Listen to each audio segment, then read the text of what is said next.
You are listening to the Bitter Medicine Podcast on KWAZ Radio.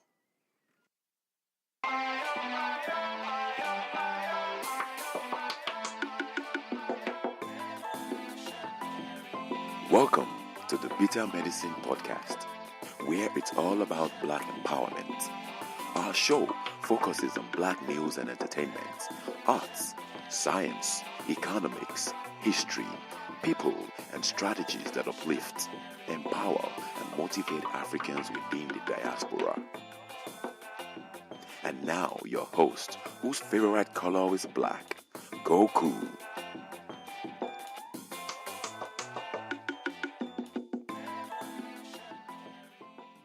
Welcome back to the Bitter Medicine Podcast. I'm your host, Koku. Today's show, before we get into today's show, let me give the customary free biz shout out. Free business shout out goes to Stephanie Renee's Salon, located at 1614 West Main Street in Kalamazoo, Michigan. The zip code there is 49006. You can reach Stephanie Renee's Salon at 269-459-6535. That's 269-459-6535. They're conveniently located inside Cali Beauty. Next up is amymarie.maven.com. That's AMYMARIE.MAYVENN.com. They also deal in natural hair care products. Their mission is to provide high-quality products with unparalleled shopping experience, world-class technology and hair care products, etc. You can find them at amymarie.maven.com. Next up is Melanated Conscious Society. You heard me talking to Kepra L on my podcast several weeks back. You could find them at www.melanatedconscioussociety.com. melanatedconscioussociety.com is a mentor Black community empowerment organization in Jacksonville, Florida. Make sure to follow them on all social media platforms. And if you have a skill or talent related to marketing, like social media marketing or graphics or whatever you can do, or reach out to them and offer your assistance. It's for a good cause. It's organizing for our people. Lastly, Glennae Davis on Twitter. She could be reached at GLENNAERN@gmail.com. I'll just read what she sent me. She said, "Hello, thanks for your reply. I'm Glennae Davis, an LA-based registered nurse, author of a critically acclaimed memoir, Yet Here I Stand, creator and chief nurse of Nave's Vision, a healthcare media empire where we provide the healthcare education and planning to bridge the gaps of knowledge between discriminated, disadvantaged people facing employment discrimination and the healthcare industry, resulting in having a strategic plan with the medical support they need to no longer be victimized, merchandised, or marginalized by the system." I currently have 2 products available for your listeners. Number 1 is the memoir, and number 2, a free health checklist. So, guys, if you're listening, make sure reach out to Glennae Davis. Once again, her email address is GLENNAERN@gmail.com. So now to today's show, I have a special guest. You've heard him here before. You also have heard him on his own podcast on KWAZ Radio. I have Mr. Onitaset. Oni, are you on the line? Yes, sir. How are you doing? I'm good, man. Glad to have you on as always. We decided to discuss the LeBron James school. So we're gonna get into that today. Talk about what it really is about. I guess we should start off playing the commercial for LeBron's school. Well, before you do, I just wanted to congratulate you on the recognition you got, for your revolutionary podcast. I appreciate it. what recognition are you referring to exactly? Let's just say the unofficial Enemy of the State Award. Well, I have to extend the same to you, I guess, because we're both, I guess, kind of targeted for the content of our podcast. So, congrats to you as well, sir. Well, the pleasure's mine. Thank you. Likewise, the pleasure is mine. For those of you who don't know, whenever there's pro-Black, Pan-African, conscious voices on social media or any media, white folks tend to want to silence that voice. And it's come to Oni's attention and now mine's that our podcasts were being streamed in a limited way. So a lot of people weren't able or are not able to hear our podcast as much as we would like and as much as they would like, because they're saying that we have what again? What's it called again? They said we have licensing something. They're limiting listeners to, let's say, 3 listens within 2 weeks because they say some licensing issue that the United States has some sort of issue. But meanwhile, it's just talk. You know what I mean? It's just talk. Mm-hmm. No music, no, it's just voices. But apparently, that's a violation of what needs to be. That's a violation. Just speaking what we're speaking is a legal violation to the state. So, I take that honor, with quite a bit of pride, because we was Sekou Touré who said that if your enemy is not doing anything against you, it's because you're not doing anything, So exactly. At least whitey's looking to know that I'm doing something, Yeah, and I and for the white folks, we're doing something, for the white folks listening, you're welcome. I will gladly speak against what it is you guys are doing. So exactly, every 5 seconds, yeah, every moment I get, every opportunity. So once again, thank you guys, and thank you for the recognition.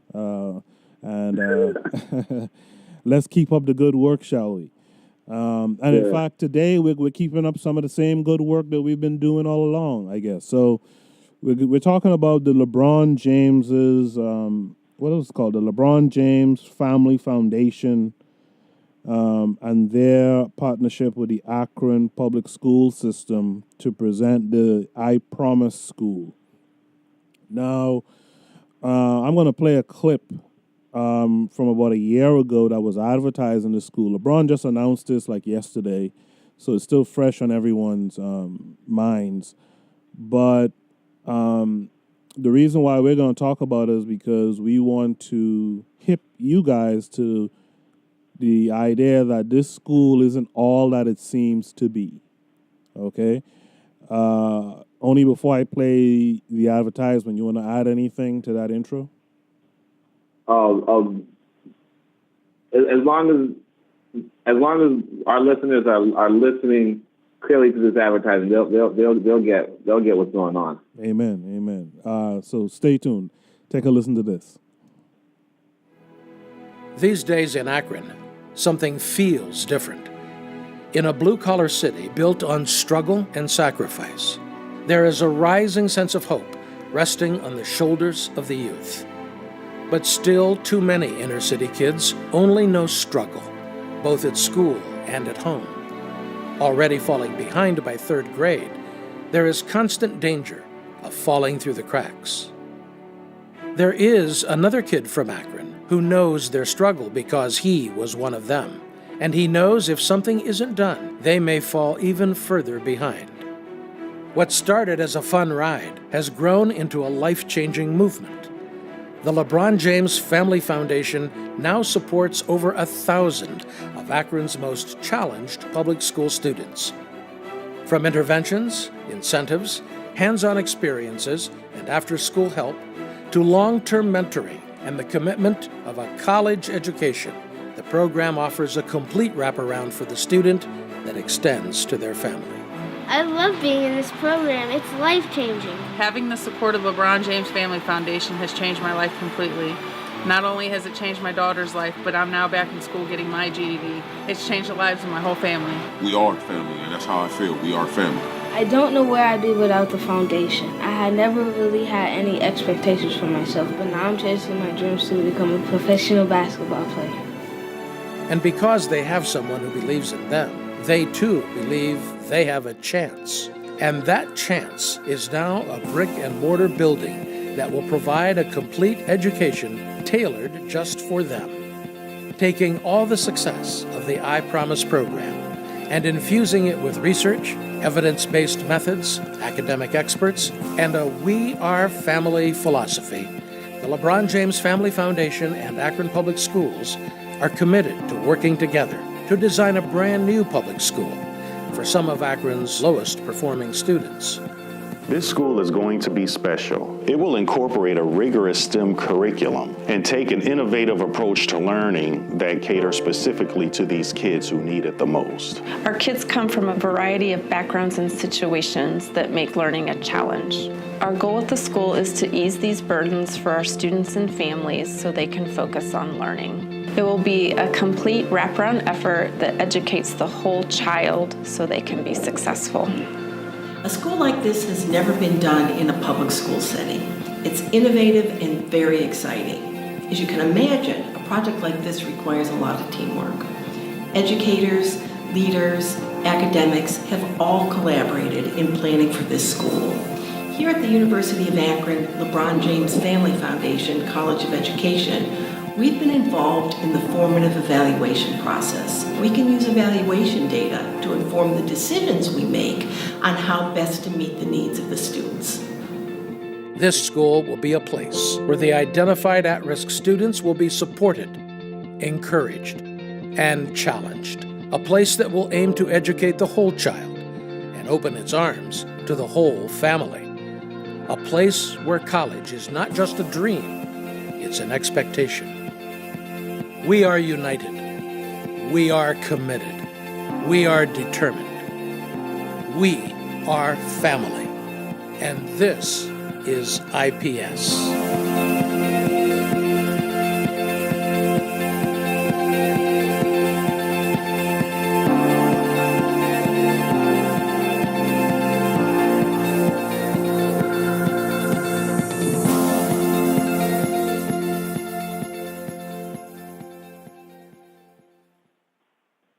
And there it is. Let's give Onitaset a moment to uncringe from what we just heard there. And if you guys have a chance, make sure to go online and look up the I Promise School advertisement from a year ago, so you could also see the visuals that go along with what you just heard.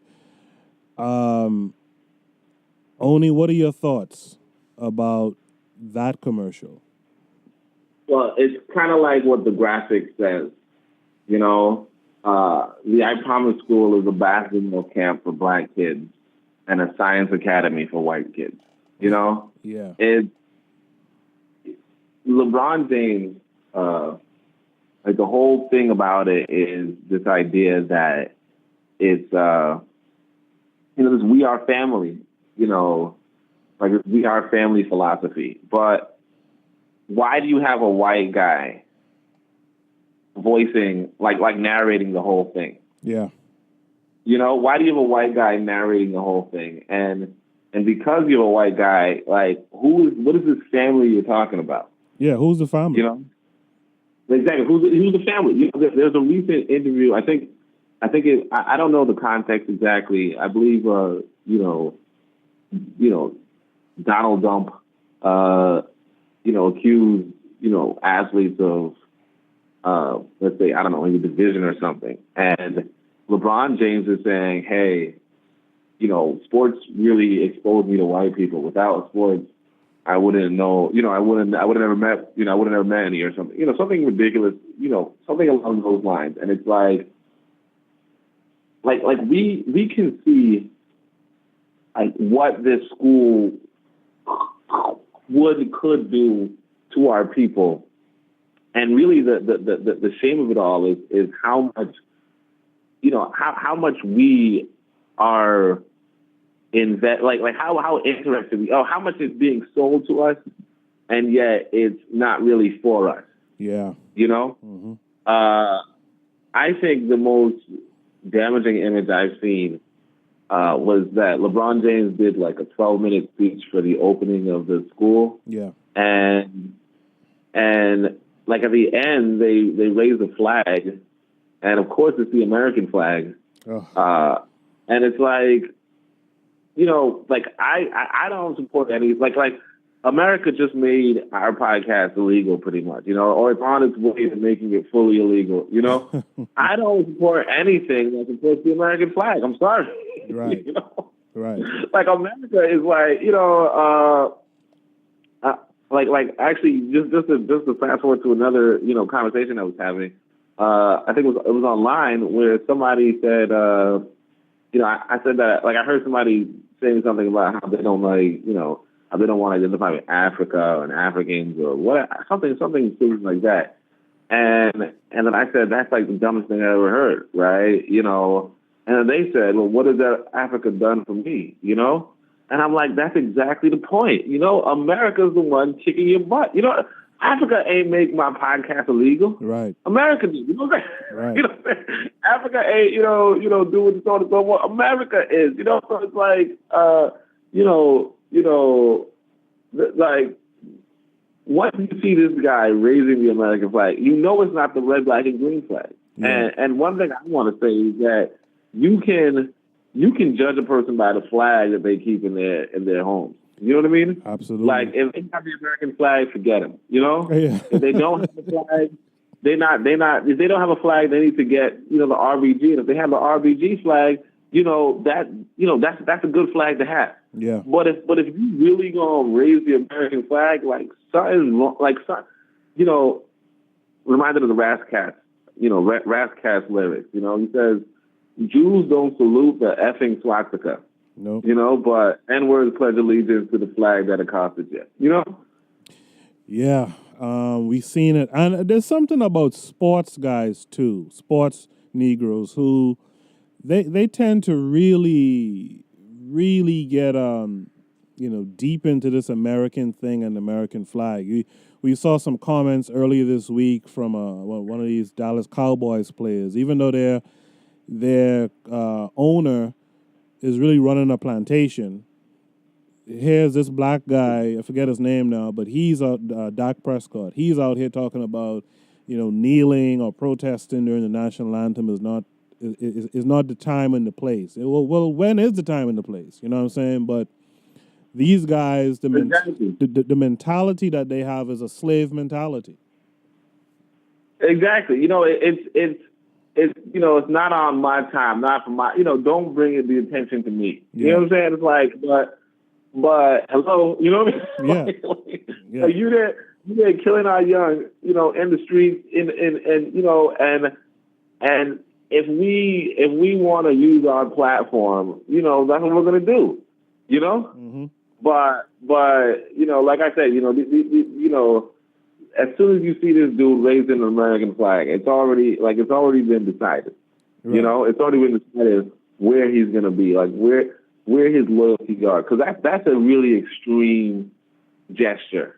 Yeah. Now, of course, he probably does it because he's surrounded by a bunch of white folks. Yeah, but that's an extreme gesture in the sense of a lot of black folk, even good black folk, ain't raising no red, black, and green flag. Right.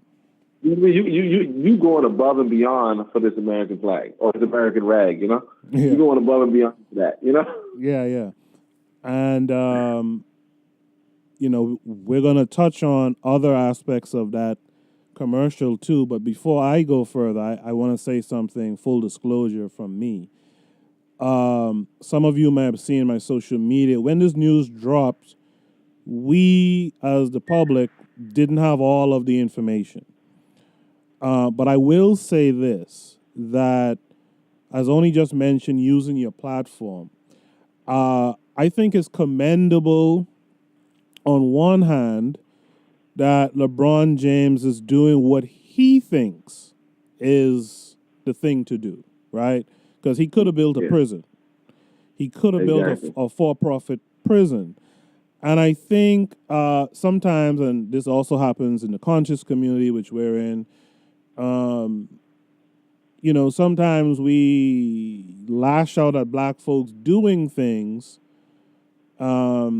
without recognizing that in some ways we fail those black folks too. You know what I'm trying to say? I'm trying to say that if LeBron had been brought into consciousness, then this I Promise school would look much better, right? Yeah. Had he been Pan-African nationalist, brought into consciousness, this school, which is not a bad idea, but it's executed poorly, right? So I just want to let people know that, you know, we too, as conscious people, we have to start to get to these guys earlier so that when they have their platform, they do stuff that's not a bunch of confusion, right? Only the thing that stood out to me when you sent me this video, this advertisement, was the black kid who said that, first of all, they had him saying everything that Whitey says about, you know, black folks, right? They have him saying something along the lines of, well, I didn't think nothing of myself before, but now I do. And the first thing I'm going to do is become a basketball player. I'm like, for fuck's sake, pardon the language, but I mean... My thing is that it looked like he was reading too, didn't it? It sounded like he was reading. I tried to look to see if he was reading from a cue card. It didn't seem like he was reading. It seemed like something he memorized, but it was definitely fed to him. You know, it was some bullshit fed to him.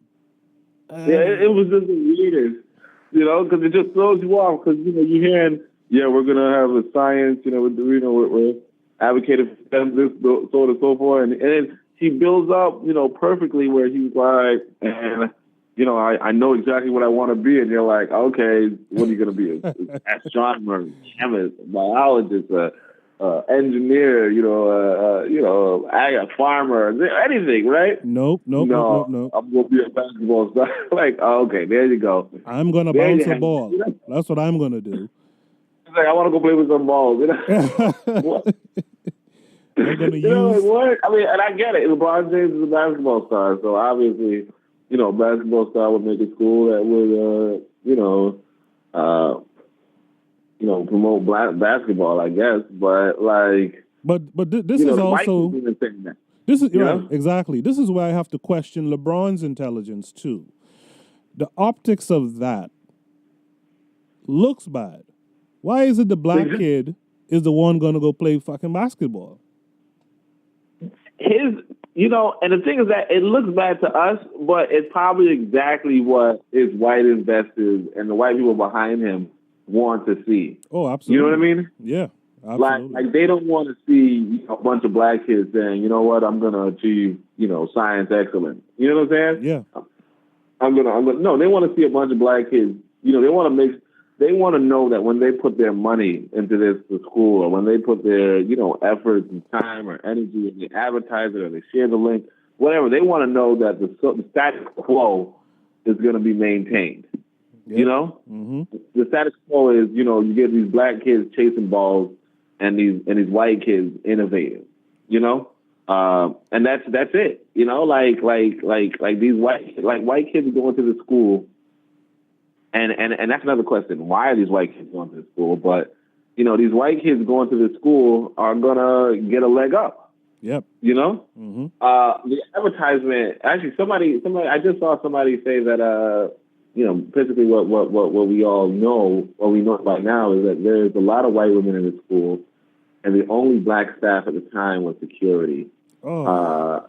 White women teaching our children, that has never worked, But the whole thing with that was that, like, the ad that we know of is free tuition, free uniforms, free bicycle and helmet, free transportation within 2 miles, free breakfast, lunch, and snacks, food pantry for families, GED and job placement services for parents, and guaranteed tuition to the University of Akron for every student who graduates, you know? And, like, the thing that they don't mention is that it looks like, because they say LeBron's private school, so it sounds like a private school, you know? Mm-hmm. And a free tuition private school sounds like, whoa, that's a huge deal. Mm-hmm. This is a public school. Yep. Free tuition public school is normal. Yes. You know, some things here are not, you know, some things are you know, above and beyond, you know. But of course, like I said, you know, you got the white investors, and plus, you know, this dude's a multi-millionaire, right? Mm-hmm. But, you know, so free uniforms and free bicycle and helmet. I don't know the class size, but, you know, if you're a millionaire, you could provide for, you know, that's easy to do. Yeah. You know what I mean? I mean, like you said, you know, it's still a good gesture to do, obviously, you know? Because, you know, you could just, you know, if you're a millionaire, you could also just buy a prison. You know what I mean? Right. You know, buy a prison lobbyist. You know, you could do a lot of things with $1 million. You don't just, you know. So I would commend him on, like you said, you know, trying to do good for what he thinks is good. But the only problem, but that's another thing too. Like what he thinks is good. You know, kind of like I think it's I can't remember exactly the Amos Wilson quote, but he goes and says, why is it that black people say, you know, we're free to do what we want to do, and why is it that everything we want to do enriches the white man, you know? Mm-hmm. So it's like, you know, he wants to do good, but why is that what's good for him is good for white people? You know, like why is it that, you know, these white people are going to walk away with a pretty good paycheck, you know, off of this endeavor? Or why is it that these white kids are going to get some pretty good science education, you know, while these black kids are going to, you know, learn how to shoot basketballs? You know, why is that? You know, why is that? Why is that the order? Like how is that a good thing? You know. So I mean, but like some of these, like I said, some of these things are on the other side. You know, like that, they are pretty good. You know, like bicycle and helmet. Let's see, free breakfast is kind of normal for schools. Yeah. You know, a food pantry, I guess, is kind of normal. Maybe not too normal, I don't know. But GED and job placement is normal. Guaranteed tuition is not really normal. Yeah. But as you pointed out, the you know, that's kind of his thing, though. You know what I mean? Yeah. For those who don't know, LeBron has been funding kids to go to college for some time now. This has been going on for some years. I can't remember the number of kids he's put through the college, but I remember it was some big, like millions of dollars he's paid in tuition and stuff like that. So kudos to him for that. They also mentioned something like free transportation within a 2-mile radius. And I was like, but free transportation at 2 miles. I mean, that's the same thing that public schools do now. Yeah, exactly. That's not like that's the reason why I didn't mention it, because it's like that's like a school bus, you know. That's a yellow bus. Yeah, everybody knows about that. You know, like the thing is that he's posing it like it's a private school. You know, like this is all impressive for a private school. For a public school, it's not that impressive. Now, it is impressive for a black man to have some sort of input on a public school. But it's like it's not. It's kind of like he doesn't. It doesn't seem like he's really having that much of an input, right? You know, it seems more like he's pushing a flagship program for this white woman who he called out in his speech. I'm not too sure. I believe she was in the video. I'm not too sure, but like her name is. Let's see. I think it was Michelle Campbell. Yeah, Michelle Campbell, yeah. And she is, she's the executive director of the LeBron James Family Foundation. And so, you know, and she's a graduate of the University of Akron. And so, you know, she's the one who's, like, really pushing this thing, and she just kind of attaches LeBron James' name to it. You know, so it's more so like if anybody should be celebrating, it should be white women. You know what I mean? Right. Like if any demographic should be celebrating this, it should be, you know, white women. because white women are going to get, jobs here. White women are going to get exposure in the curriculum. White women are going to get, like a white woman friendly curriculum, and white women are going to, like they're winning. Like this woman's going to get she's an executive director of the LeBron James Foundation. If that stock goes up, she gets, big penny, a big sizable bonus for it. You know what I mean? Yeah. So it's like, in many ways, her and I think we saw like 2-3, white women, in, positions of power in this organization. Yeah, notwithstanding how many of them are teachers. Right. Right. It's like, yeah, it's like you could have named this, Michelle Campbell I Promise School, and it would have been just as effective. The only difference is, a black kid might not think he's playing basketball there. You know what I mean? You could have named this the Jimmy Walker Kid Dynamite public school, and it's the same thing. Exactly, it's the same thing. Just not as much name recognition, but the same thing. And that's the thing. It's like that's a sad part. Now, before I understood, I want to get onto this though. Before I understood that it was a, pretty much white-run public school, people on social media were like, "Hey, this all looks good, but can you make it an African-centered curriculum?" And yada yada. And to me, I felt like I didn't like I took issue with black people, like our people, like our conscious community, taking such a, I want to say, I guess I like the term limp-wristed, but, such a weak attempt at, contributing to something, contributing to this, and just like generally speaking, like some black people were saying something like, you should include this book or that book or this book or that book, and, in the curriculum. And to me, it's like, that's the wrong, like if this were a private school that was really like a real black private school, that would have been a really poor attempt at getting the point across, because it's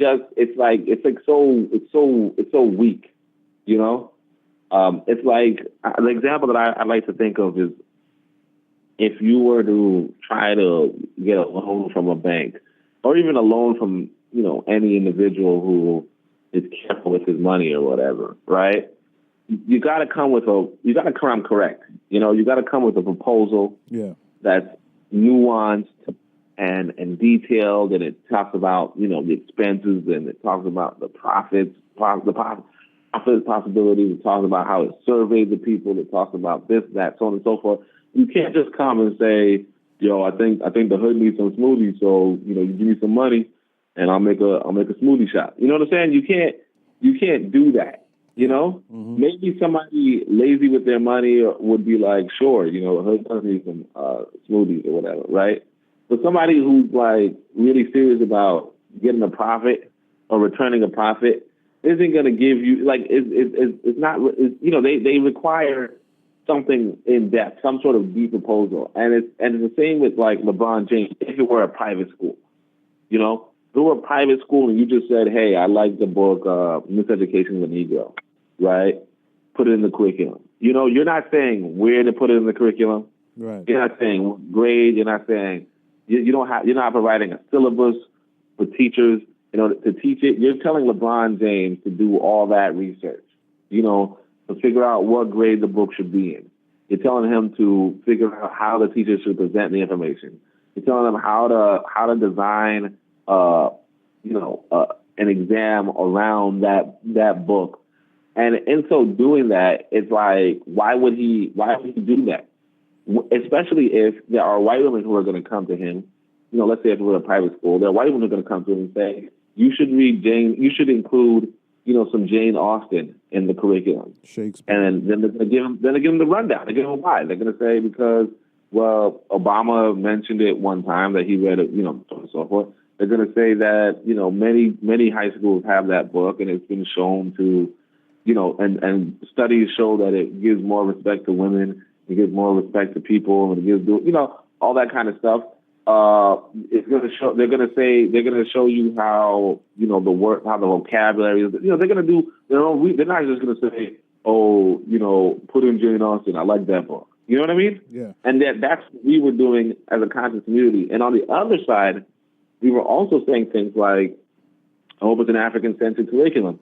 And like, I especially take issue with that in the sense of, I definitely, obviously would love for it to be an African-centered curriculum.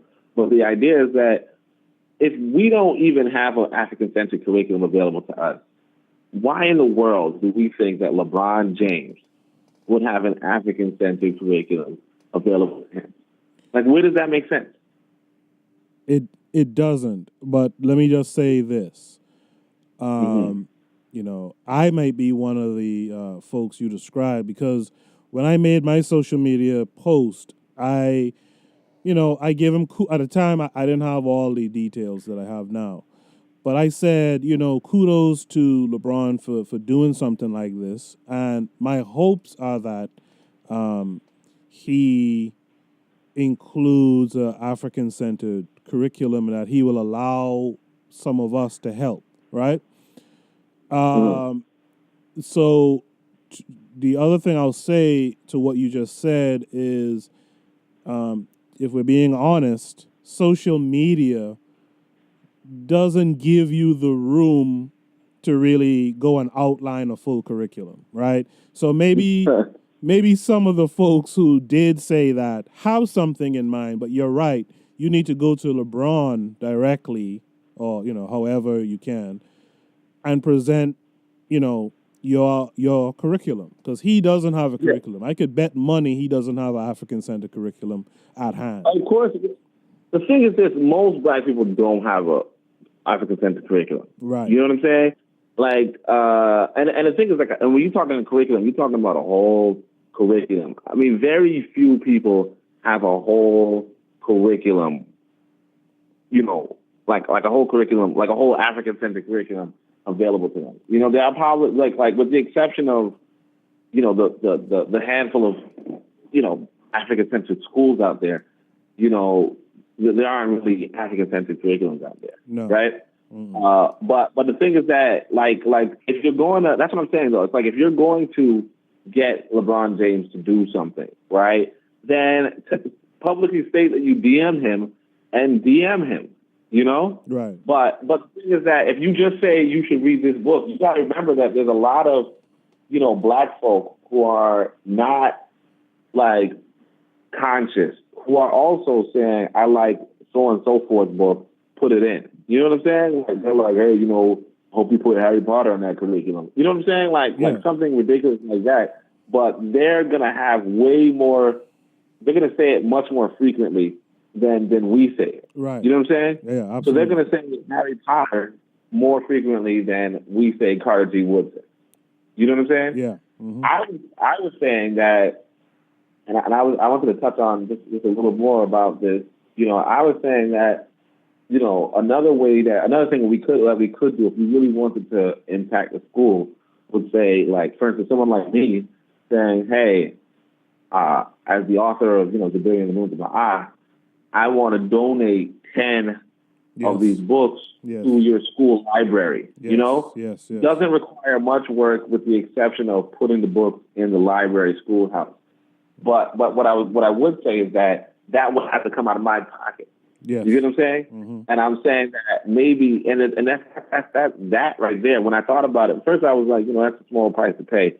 Because the reason why I would do it is because I could get wholesale prices, right? Yeah. But it would still not be a profit to me, right? But the thing that I also wanted to say was that, realistically speaking, it kind of goes back to what one of these quotes in the Pro-Black Compendium is by Ultimatic that I decided to include, because I was like, I gotta have Ultimatic in this book, right? And the quote is that if any black person who's not a part of a black-led and black-financed organization is a part of the problem and not a part of the solution, Mm-hmm. And I was saying that, like, let's say if like there isn't really like black people, like, we're really in these organizations, and if there's like a black-led black finance organization could say, "Oh, LeBron James is having a school. Okay, let's allocate some of our monies. So let's put up to a vote whether we should allocate $200 towards the purchase of, let's say, we could say Zuberi and the Maroons of Maa. We could say When We Ruled by Robin Walker. We could say Cardi Woodson, whatever. They could decide as a group to put up $200, $300 of the group's collective, budget towards buying books to donate to the school. That way the authors don't have to put up the money, obviously, and that way, the school can get the books, much more than what the authors could provide.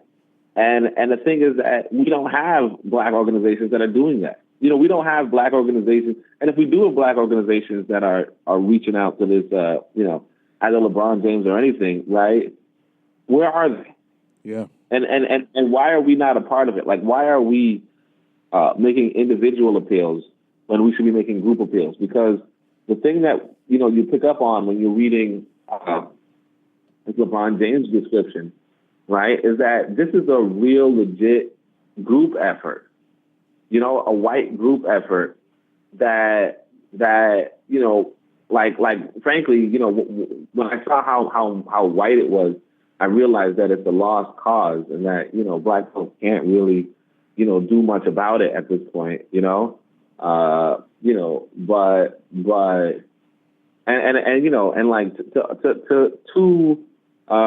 LeBron James' credit, it probably will be a better public school than, the public school that would give you otherwise, Right. But what I'm saying is that this is a white school, they describe on their page, let's say, if you don't mind me reading this. No, go for it. Like, first, coming soon, this one says, LeBron James Family Foundation and Akron Public Schools have partnered to design a brand new school for the public school students in Akron who need it most.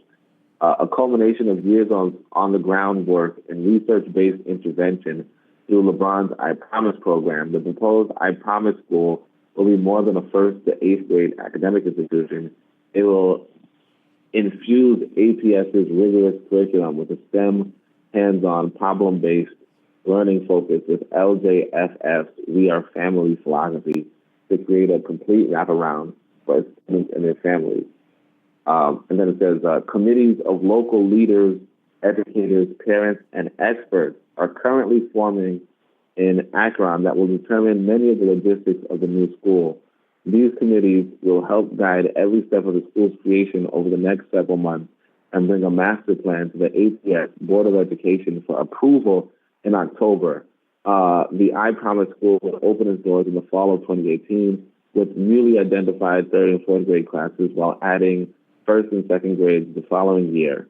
By 2022, the school will be complete with 1st through 8th grades. And I think the main part about it was that there are committees, right, that are going to bring the plan to the APS Board of Education, right? Mm-hmm. So the APS, so the Akron Public School Board of Education has to approve the master plan, Yeah. And that pretty much tells you everything, Yeah. Like even if you were to say, hey, this should be black, blah, blah, blah, APS Board of Education is going to say no. Yeah, and in the next segment, I'm going to talk about that from the perspective of African-centered schools and its history in America. Only let me take a quick station ID, and we'll continue the discussion on the other side, okay? All right, man. All right. You are listening to the Bitter Medicine Podcast on KWAZ Radio. Peace, family. This is Oni, inviting you to listen to the Pro-Black Perspective, where black problems are addressed with black solutions. Black people face one problem: the problem of ignorance.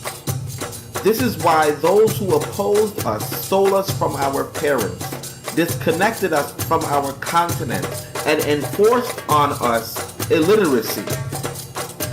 But now the ignorance is self-inflicted. We send our children to their machines. We detach ourselves from our motherland, and we don't read meaningful literature.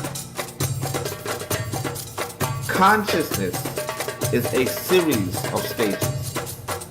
The sooner we get to one, the sooner we are ready for the higher. The Pro-Black Compendium accelerates the beginner to the advanced and provides for the advanced an unparalleled breadth. This is the sort of book your enemies do not want you to read, but our ancestors would insist you read twice.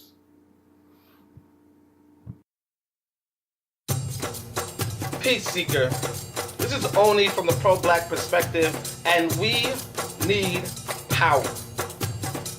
Power will not be handed to us. We need to build power. But in order to build power, we need a power blueprint. You need to study the best blueprints available. You have Garbage. You have Wilson's. You have Williams. You have mine. Now, you'll have Cooks. Carlos A. Cooks was Garvey's best student, the greatest mind in the world from 1940 to 1966. Yes, the greatest. Yet Whitey doesn't want you to read his blueprint. Cook's blueprint isn't religious. Cook's isn't for integration. Cook's isn't for communism. Cook's isn't even for anti-blacks. Cook's blueprint is for Africa. And Cook's blueprint is the unknown blueprint that was the basis of black power as we know it today. When you say buy black, you're talking about Cooks. When you say black is beautiful, you're talking about Cooks. When you say Malcolm got something right, you're talking about Cooks. But Cook's blueprint was lost, and Whitey is hiding that blueprint behind a $1,000 paywall. He's hiding solutions from you, telling you you need to take out a small loan to get the information that can liberate you. Whitey does not want you to have solutions to your problems, but you need solutions. You need power. I will give you the Carlos A. Cooks Reader, valued over $1,000 at a 98% discount, $15. Send $15 to cash.me/$ABSONI with the subject Carlos and your email address, and I'll send you the ebook. We need power. You need blueprints. Start building today.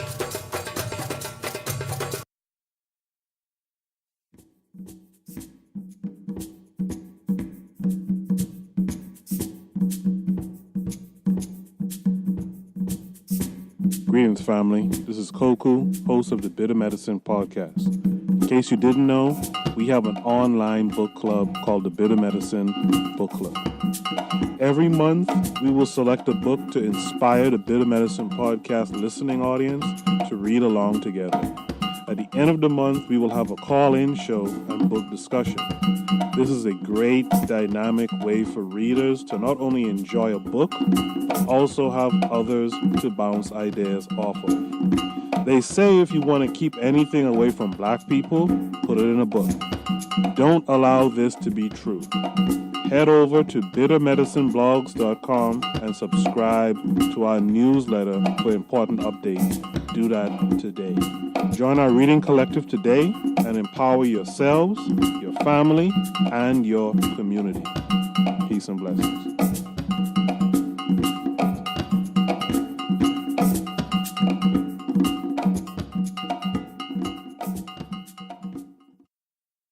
You are listening to the Bitter Medicine Podcast on KWAZ Radio. Welcome back to the Bitter Medicine Podcast. I'm joined today by Onitaset from the Pro-Black Perspective podcast, also on KWAZ Radio. We're talking about the LeBron James I Promise School today, but before we get back into the discussion, I just want to quickly point out that this coming Sunday, we should be doing the live show where we talk about the July book club reading, which was Walter Rodney's How Europe Underdeveloped Africa. And actually, some things that you read in that book actually applies to today's conversation. But also, I want to remind you guys that we're now in August, and the August reading is the Psychopathic Racial Personality and Other Essays by Dr. Bobby E. Wright. Make sure to get yourself a copy of that book. You can go to our website at bittermedicinepodcast.com or bittermedicineblogs.com, and you could use the affiliate links to order your copy today. Continuing with our conversation, we're talking about the LeBron James I Promise School and how it's not really a black school. It's not what it appears to be. It's really a basketball camp for black kids and a STEM program for white kids, from what it seems.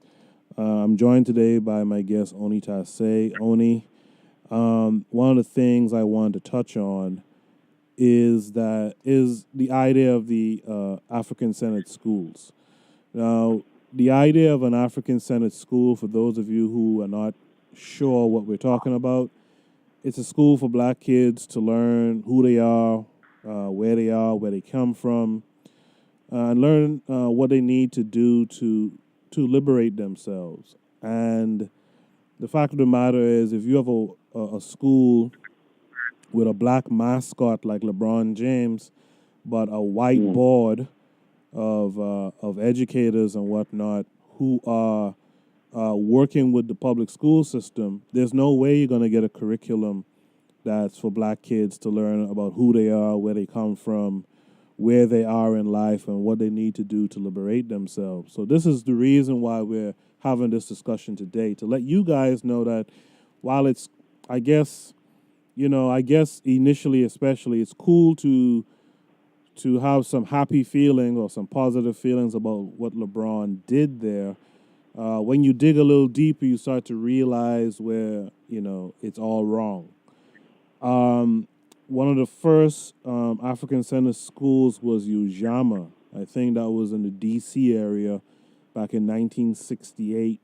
And it was created by someone who came out of SNCC, Student Nonviolent Coordinating Committee. And the thing that they found, I was looking at data for this a couple of weeks back. They found that African-centered schools peaked at about 400 in the country. This was back in 2000, and has since had a steady decline every decade since that time.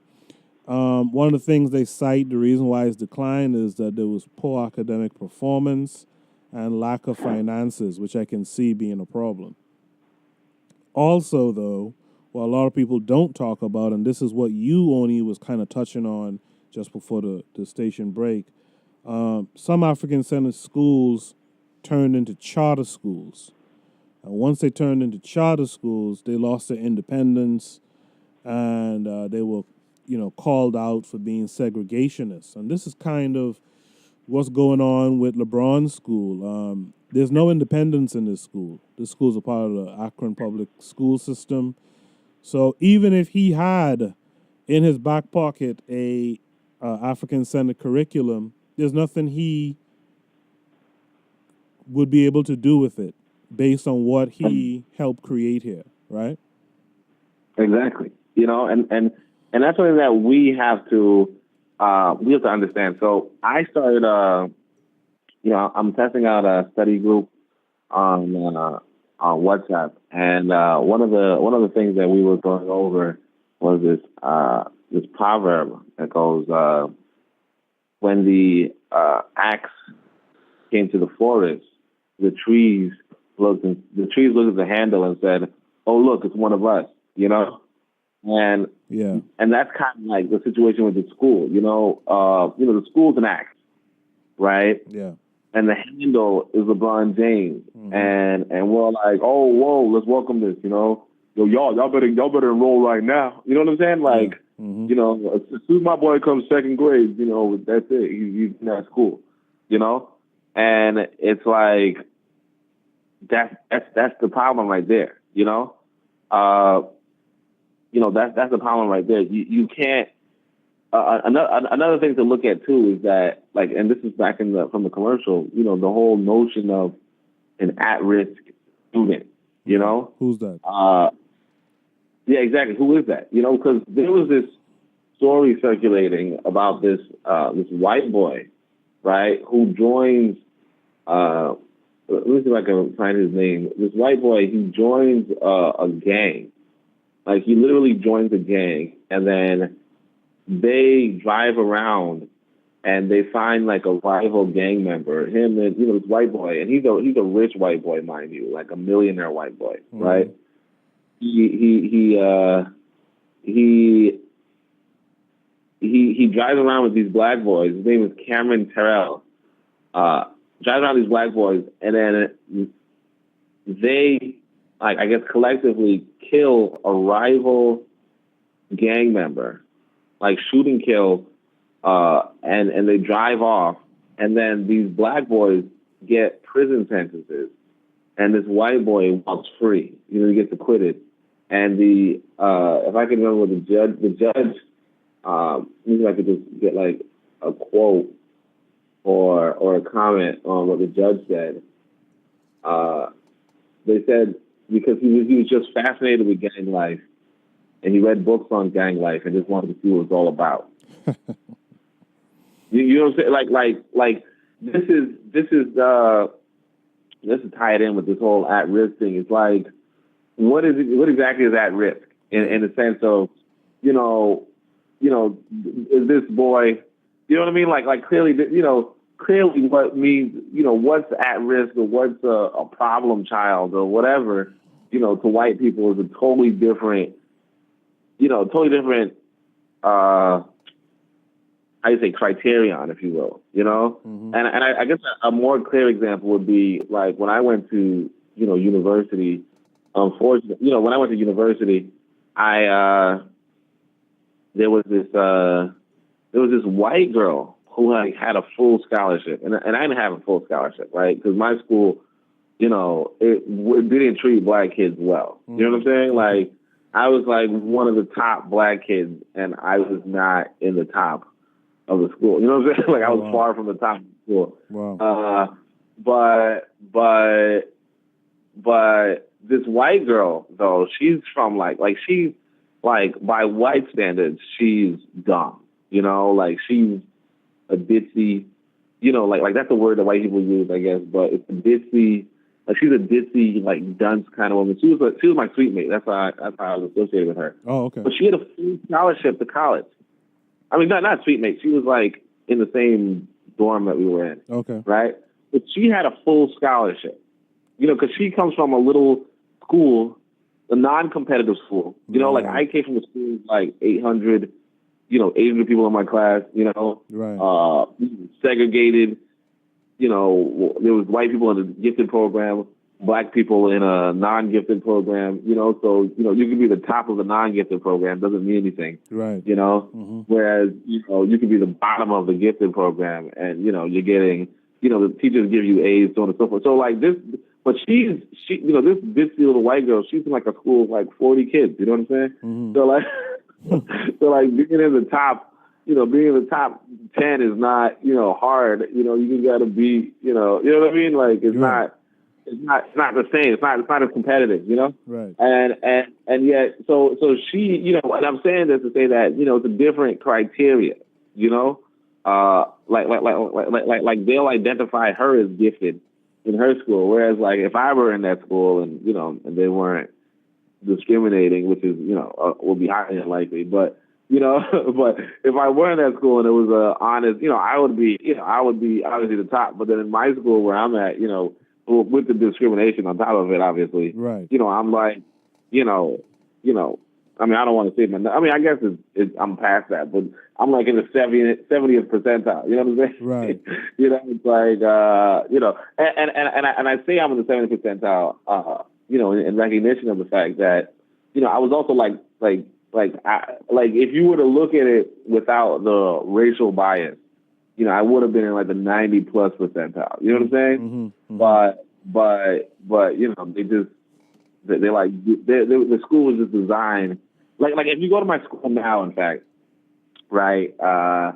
Like they literally have separate buildings for the white students and the black students. Oh, you know, wow. Like you know, like today they have it's really separate classes. It's really separate buildings for the gifted, like for the STEM kids and the non-STEM kids. You know, but the STEM kids are white kids. You know, right. So it's just, you know, I guess it's called de facto segregation. You know. But that's like the school system now, you know, and that's what I'm saying. It's like, who's at risk, you know, who's gifted, you know. It's all based off of, you know, because you could have these white kids coming from these schools where, you know, they're you know, I think you spoke on what learning disability means for like white kids, you know, and I think that would be like something to like, you know, explain, you know, even further, you know? Yeah. So, for those of you who don't know or are not fully aware or what have you, in the colleges, and maybe it's true in high school, I'm not sure here, but in the college system, students can get extra time to take exams, to do quizzes, etc. If they have been given this letter claiming that they have a learning disability. Now, the thing about it is, and this is going to tie into a comment I had for you a few minutes ago, the thing about it is, Whitey knows, it's known since about 2005 that a lot of affluent white kids get this letter saying that they have a learning disability, right? So on top of being a so-called affluent white, you have this letter that gives you extra time to do homework, you know, to do quizzes, to do exams. So once again, you get a competitive edge, and they know that. And that's why I was going to say when you were speaking earlier, a few minutes ago, that this is not happenstance, by the way. Let's just interject that. Like, Whitey has created this, and they use deception all the time. You know, the book that we just read for the month of July, the How Europe Underdeveloped Africa. You know, in that book, Walter Rodney talks about how deception has always been used to underdevelop Africa and stuff like that. And it's the same thing. They use words, they use imagery to deceive you. So that's what LeBron is, right? That's what Jay-Z was for the Brooklyn Nets. People thought Jay-Z owned the Brooklyn Nets. Come to find out, Jay-Z owned a fraction of a percent of the Nets. Dang. You see what I'm saying? But his face was all over it to make it seem like, oh, a black dude owns something in the NBA. And that wasn't the case. Exactly. If you was opposed to it, you was opposed to black people. Right. Or something. Exactly. It's like, why you hating? Why you hating on this brother when he's trying to, you know, when he's doing, you know, what he's doing for us? And it's like, but hold on a second. You know what I mean? Yeah. But yeah, that's the thing. It's like, you know, like white folk have been playing the same game over and over again, you know, by the same rules, same game by the same rules, by the same, you know, all that. And the reason why they don't stop is because it's been working. It's like, don't change it don't change if it's not broken. Yeah. You know? Mm-hmm.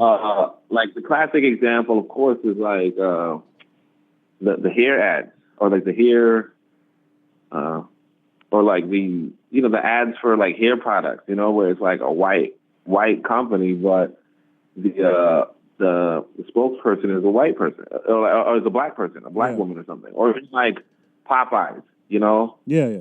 Popeyes has like some people would joke about how it has like the most black commercials, you know, like black, like you would think it was a black woman running the, you know, you think it's the woman on the, you know, she's like, oh, well, our chicken is, you know, blah, blah, blah.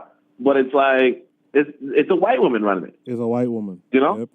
Or either a white woman or a white man, I can't remember. But yeah, like it's not the woman that you think it is. No. You know? No. It's not even a sister at all. You know? Yep. And that's what they do. They know how to, like, they know what works on black folk.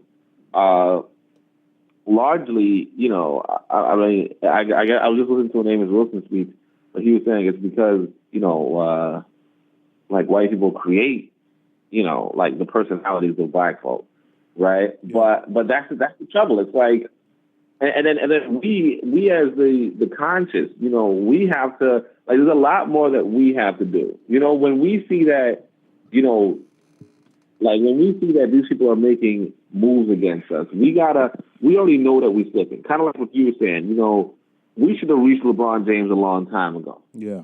You know, we should have reached him a long time ago. But then it also ties into the whole, you know, Umar Johnson thing that I think that you know, like you can speak on that, you know?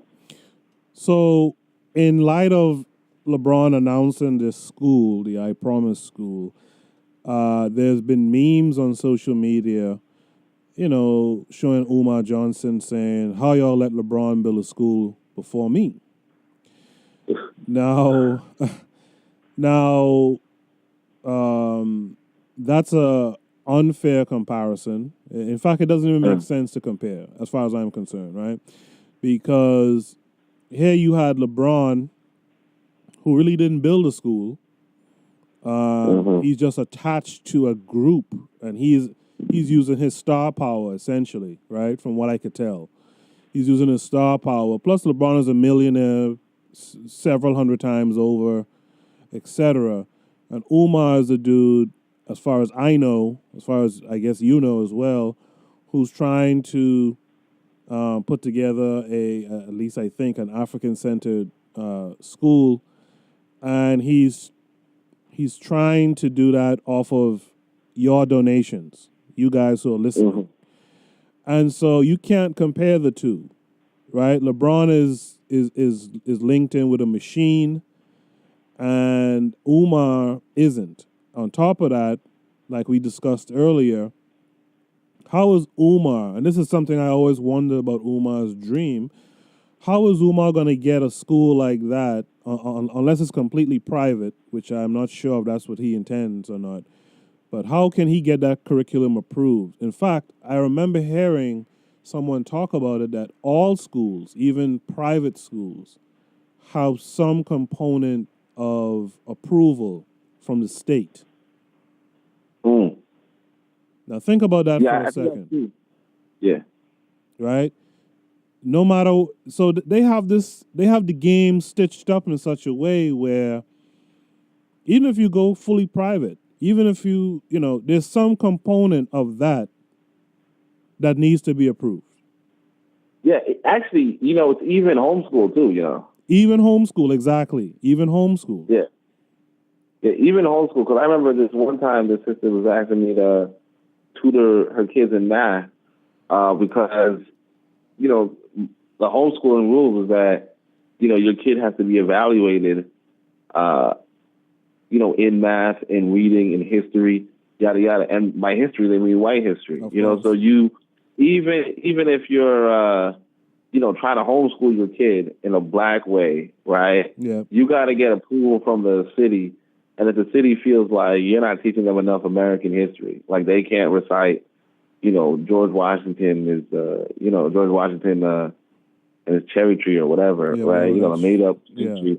Mm-hmm. You know, if your kid can't recite that, they're going to take your kid from you and force them into the school or something. You know what I mean? Yeah. Or hit you with a bunch of yada yada. So it's like, yeah, the state has it on lock. if you will, you know, and a lot of us don't even realize that, you know, like we you know, and that's what I'm saying too about like when it comes back to the, you know, our community, you know, particularly in the conscious community, like a lot of us are just playing around. We're just saying things. We're just talking, you know, when like the state, you know, the white man's state is like moving. Yeah. You know what I mean? Like I would say, you know, review books or leave a comment or something, you know, and you know, we're just like, yeah, I'll do it later, or I'll just tell the brother, you know, I'll just send him a message, you know. But meanwhile, the state is moving against us. You know what I'm saying? I mean, I mentioned it before, but like Twitter banned me. Oh, not banned me. Suspended my activity because I was saying that black folk should, you know, get like pretty much should prepare themselves because white people are gonna try to be more violent against us. You know, they said, wait a second, that's too real for Twitter. You know, that's too real for Twitter. Know where you at. You know what I'm saying? And that's it. You know, like so you know, we have Mixcloud who decided to you know, say that, you know, pretty much censor us. You know, and then we got Twitter that, you know, is just, and this is just the calm before the storm, if you will. You know, these are just the first warning before the you know, we're going to delete everything that you got. You know. And I say that, you know, so that people know to, you know, well, not just buy the books before they're no longer available, but also, you know, download the audios and the videos before they take them down, you know, because it seems like that's what's next. But yeah, back to Umar Johnson though. Like you said, it's not a fair comparison. Although I do want to say that, you know, the brother should have, like we all know, the brother should have, you know, shown, you know, he should be communicating what's up, you know, because he did take people's money. He did. You know what I mean? Like he did take people's money, and like there's nothing to show for it. And a lot of people, some people, you know, we already know from you know, you know, your group, right? The think tank, right? And some people put down, you know, some, you know, serious pennies, you know? Yeah. And like he, you know, he's not even communicating with these people, you know, who put down, you know, like kind of money that you don't really, you know, that you reserve for, you know, like a flood or something. You know what I'm saying? Like not even a rainy day, a flood. You know what I'm saying? Yeah. Flood money. So you can't be taking flood money. You know what I'm saying? Yeah. But besides from that, yeah, like you said, it's not a real comparison because, you know, he's trying to do a school by himself, which is, like, I thought it was ridiculous to begin with, but I mean, ridiculous to try to do a school by yourself to begin with, or to do a school like of that magnitude, you know, without doing something big, smaller in the beginning. But if you're going to go through it and people are going to support you, then go through it, you know, because people are supporting you. But LeBron James is not doing anything of this. He's not designing the curriculum. It doesn't seem like he's overseeing the curriculum. It looks like the Board of Ed is overseeing the curriculum, and it looks like it's just a public school with his name on it, you know, which is perfectly fine, I guess. But there's a lot of public schools with people's names on it, and the thing is too that, you know, they say they're going to be a STEM focus, but that's what every school is saying. You know what I mean? Right. That's, that's like just the new thing going on. Right. You know? Right. And you know, it would be odd if he were to make a school that didn't have a STEM focus. Right. You know what I'm saying? Right. I mean, like, schools have to have a focus, kind of. You know, because some schools have a STEM focus, some schools have a performing arts focus. Yeah. Some schools have a drama focus or whatever. You know, liberal arts. But for the most part, STEMs is like the staple. It's not even it's not even unusual. The only unusual thing here is the "we are family" thing.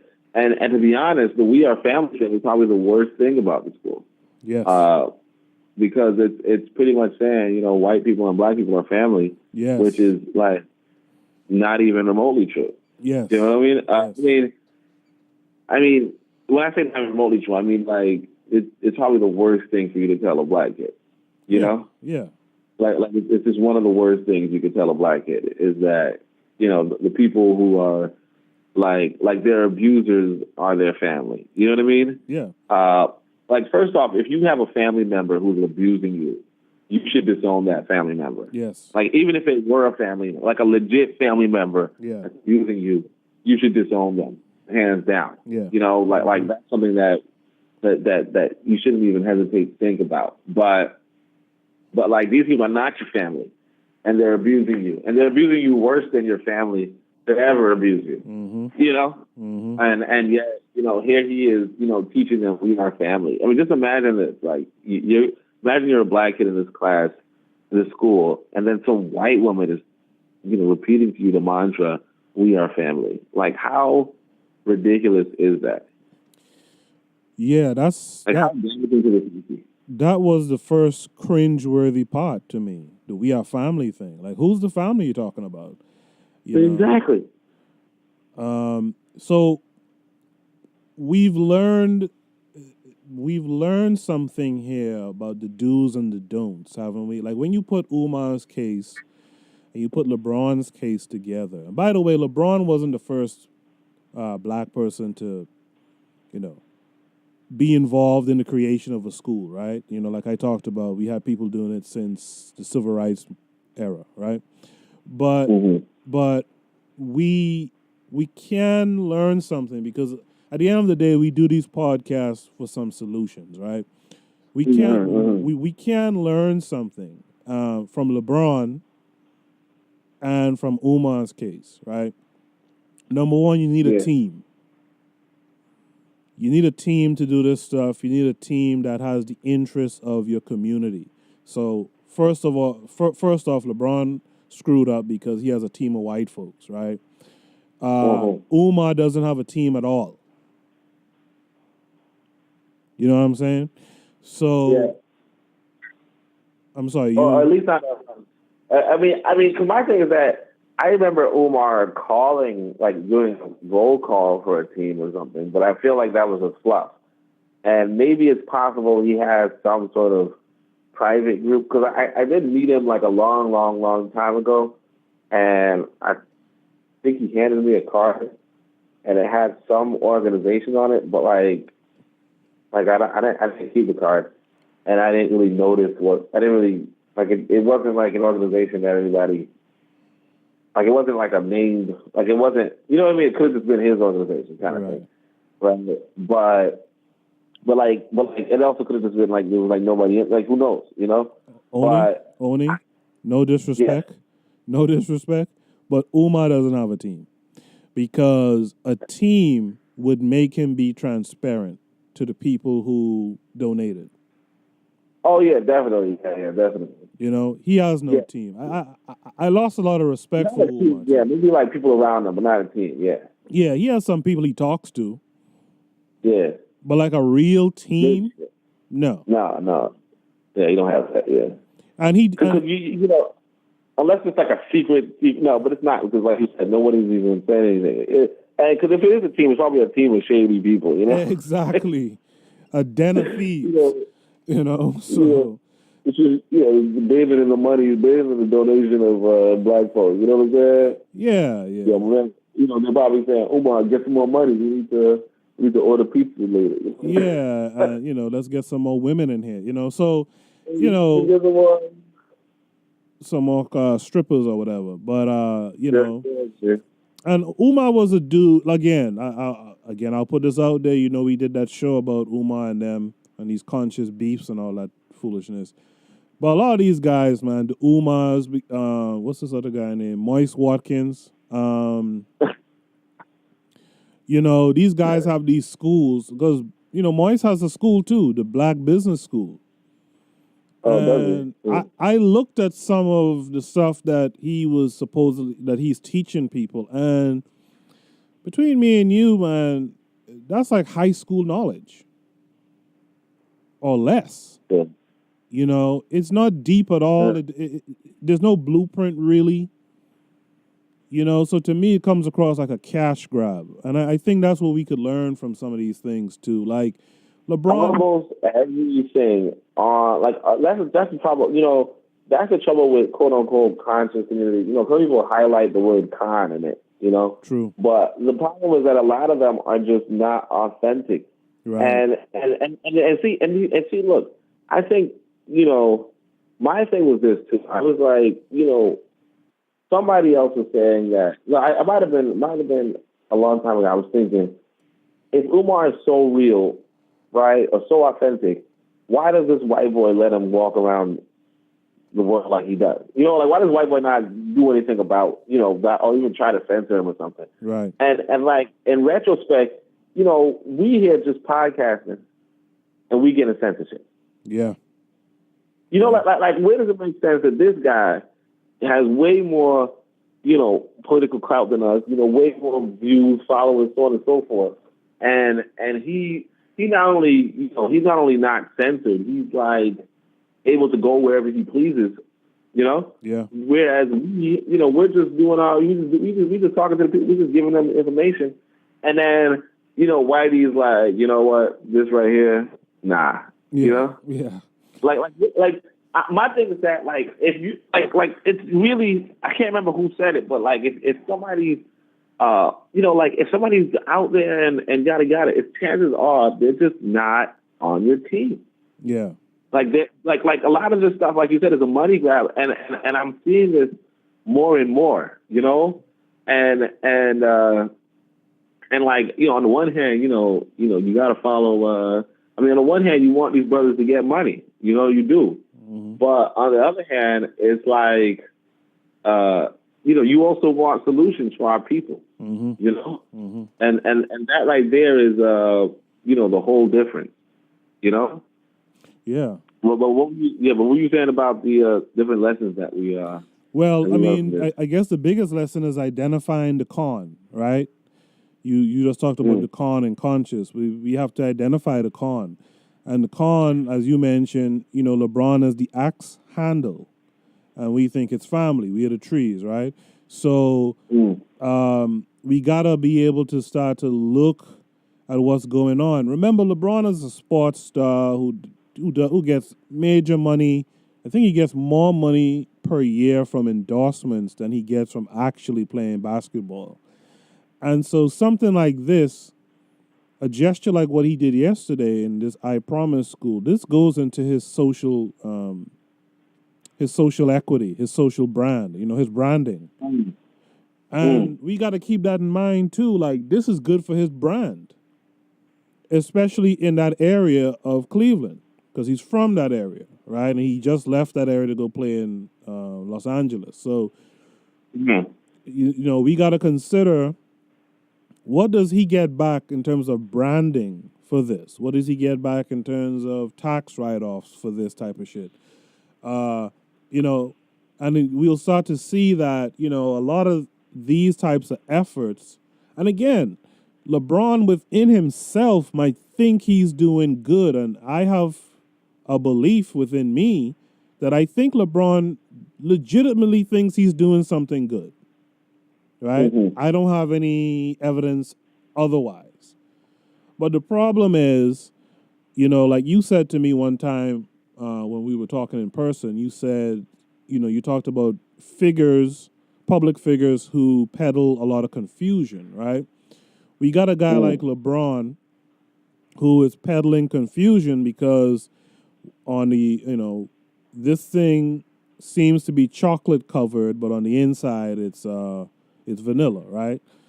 And this, you know, even the notion of the I Promise school talking about family, and we're all one family or some shit like that.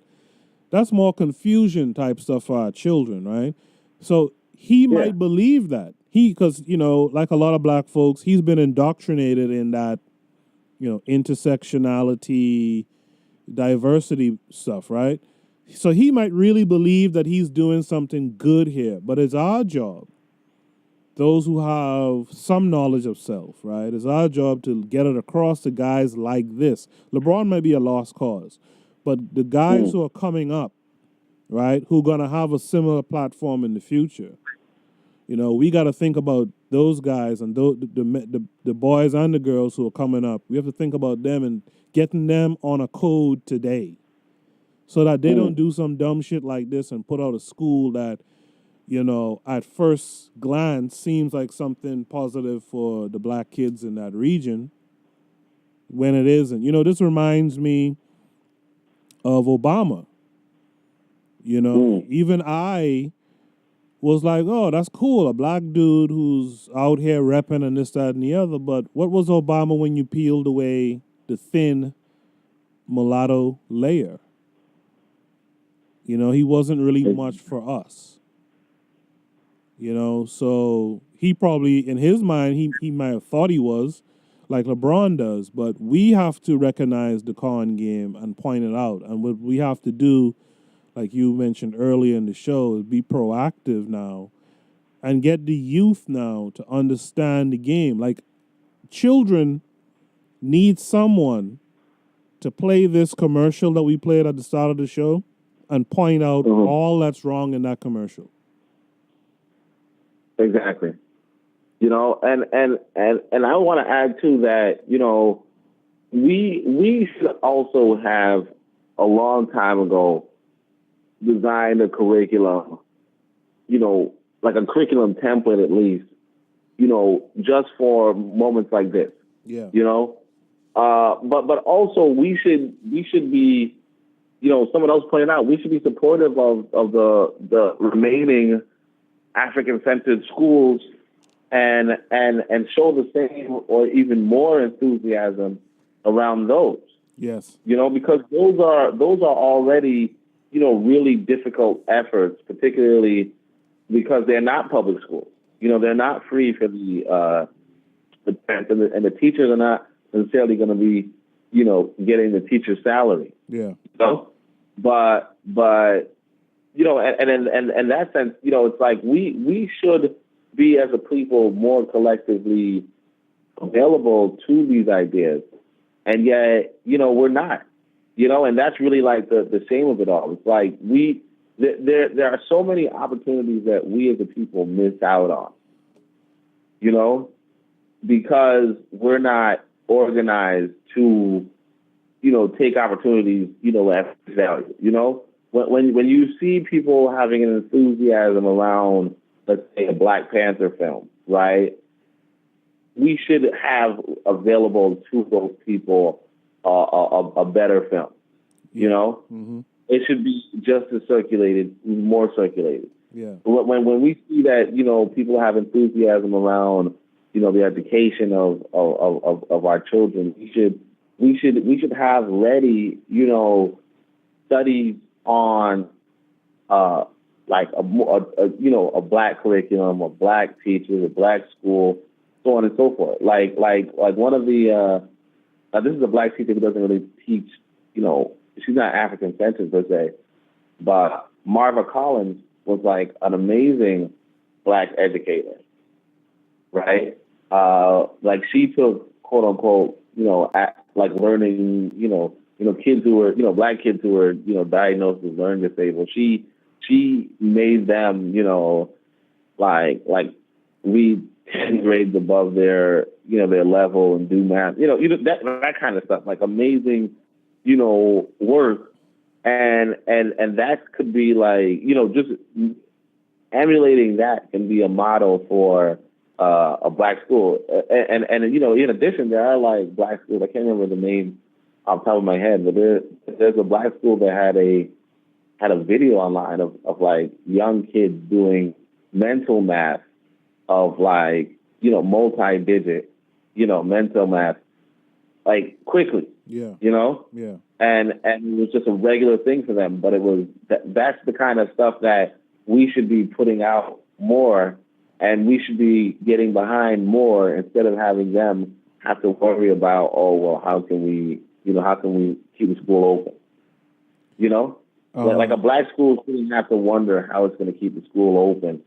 It should wonder how is it going to decide between, you know, how is it going to fit more kids? Like how is its capacity How's it going to raise its capacity? That should be the concern, you know. But we don't have that. We don't decide to build institutions, you know, and as a result, it's like, you know, that's it, you know. We also that's we also don't support the ones the institutions that have already been built. Exactly, you know, like just to say this one too. I remember a sister who was here in Brooklyn, and she had her own school, and you know, after she passed away, that's it. It was gone. You know, her kids sold it pretty much, or as far as I understand it, that's what, you know. And it's just like that's what this is. You know, we're not prepared. Like, we're not even making these schools lucrative. You know, these schools should be lucrative businesses. Yeah. You know, because the education of our children is supposed to be a lucrative business. You know, there was because I remember also there was a bookstore owner who, when he passed away, like his kids, like I definitely know his kids sold that one. You know, and it was replaced with some white shop that, you know, sells like knickknacks or something. You know, but the whole thing is that, you know, this is a black neighborhood, right?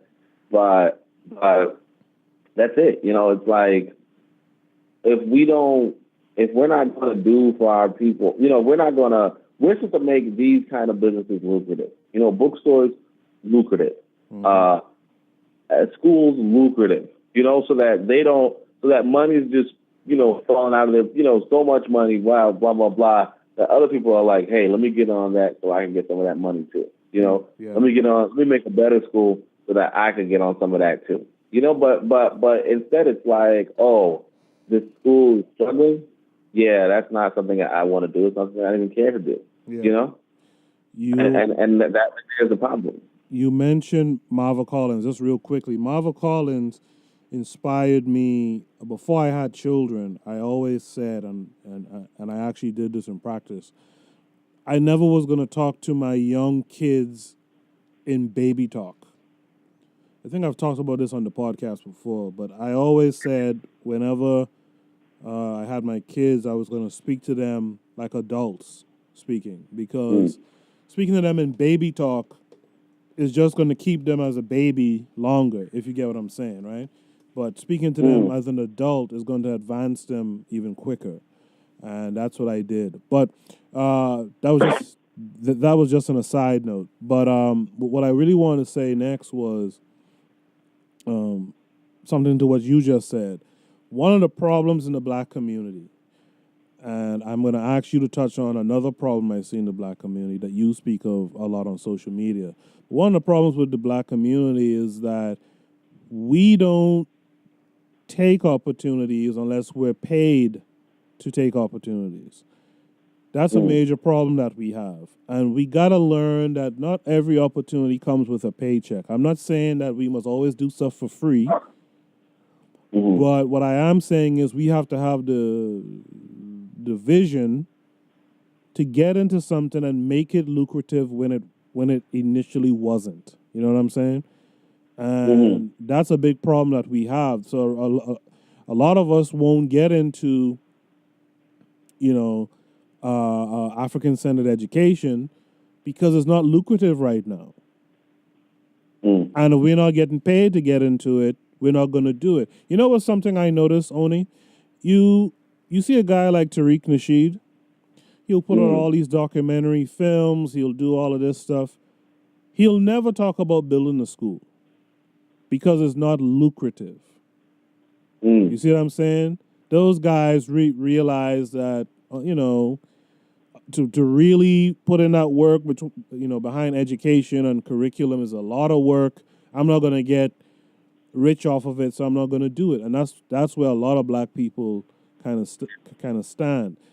Also, what I want you to speak about is a part of the LeBron situation that's happening right now with this school. Is a lot of celebrity worship too. And I know on social media, you often on Twitter, you often talk about black folks always kind of, you know, always following and talking about what celebrities do. Can you talk about that in light of the LeBron I Promise school?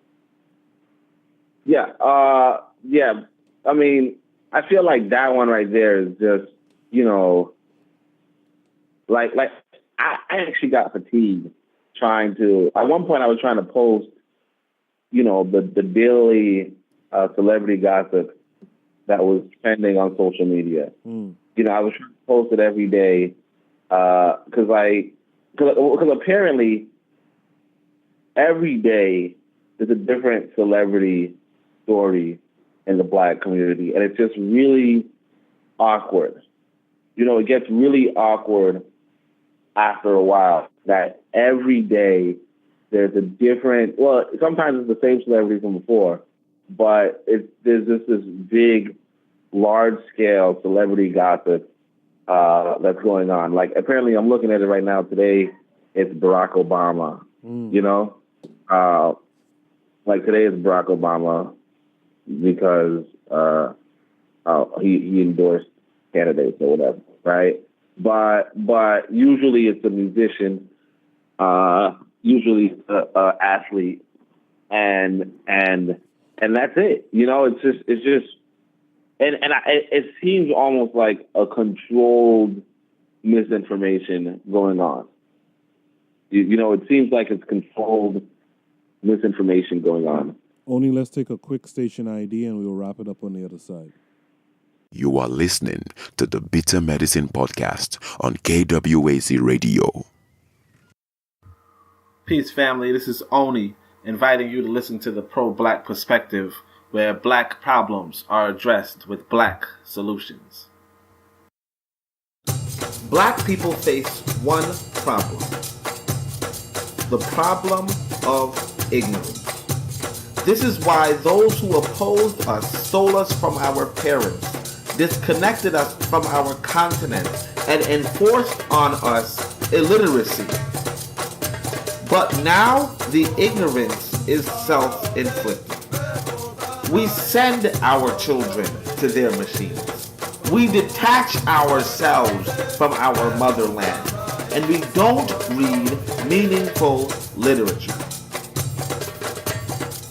Consciousness is a series of stages. The sooner we get to one, the sooner we are ready for the higher. The Pro-Black Compendium accelerates the beginner to the advanced and provides for the advanced an unparalleled breadth. This is the sort of book your enemies do not want you to read, but our ancestors would insist you read twice.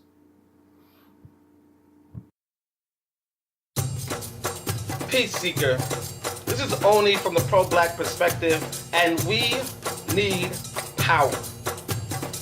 Power will not be handed to us. We need to build power. But in order to build power, we need a power blueprint. You need to study the best blueprints available. You have Gardners. You have Wilsons. You have Williams. You have mine. Now, you'll have Cooks. Carlos A. Cooks was Garvey's best student, the greatest mind in the world from 1940 to 1966. Yes, the greatest. Yet Whitey doesn't want you to read his blueprint. Cook's blueprint isn't religious. Cook's isn't for integration. Cook's isn't for communism.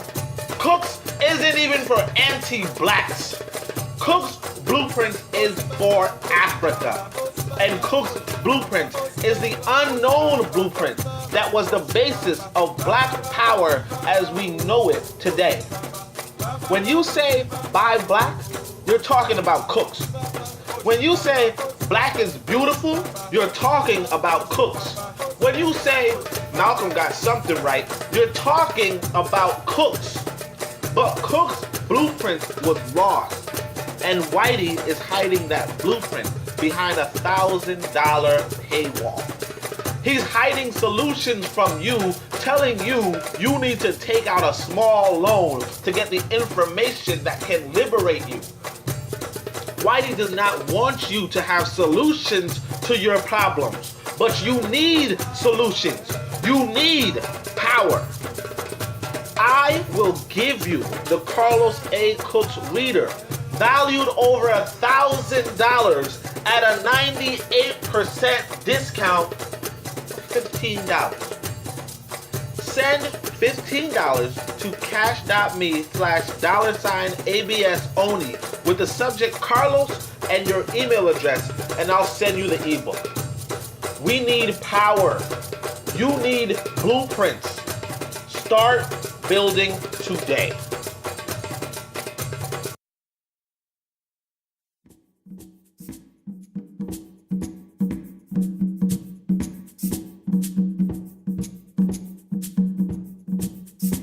Greetings, family. This is Koku, host of the Bitter Medicine Podcast.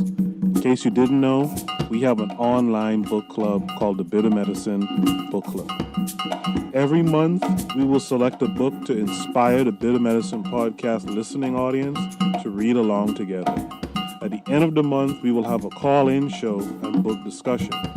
This is a great, dynamic way for readers to not only enjoy a book, but also have others to bounce ideas off of. They say if you want to keep anything away from black people, put it in a book. Don't allow this to be true. Head over to bittermedicineblogs.com and subscribe to our newsletter for important updates. Do that today. Join our reading collective today and empower yourselves, your family, and your community. Peace and blessings.